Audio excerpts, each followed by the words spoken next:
গণনাকারী যন্ত্র। কম্পিউটার কি? কম্পিউটার আধুনিক বৈদ্যুতিক যন্ত্র। হার্ড ডিস্ক কি? হার্ড ডিস্ক অনেক অনেক তথ্য জমা রাখা সহায়ক স্মৃতি। ল্যাপটপ কি? ল্যাপটপ সহজে সহজে গ্রহণযোগ্য আধুনিক গোসলের খরচ কয়টি ও কি কি?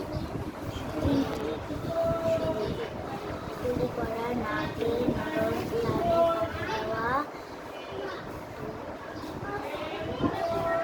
খারাপ জিন কোথায় থাকে? বাথরুমে। বাথরুমে যাওয়ার আগে কোন দোয়া করতে হয়? আল্লাহুম্মা ইন্নী আ'উযুবিকা মিনাল খুবুসি ওয়াল খাবাa'ith। নামাজের ভেতরে বাহিরে কয় ফরজ? 13 ফরজ। হরকত কাকে বলে? একজন এক পরিষ্কার হরকত বলে। বাথরুমে যাওয়ার দোয়া করলে কি হয়?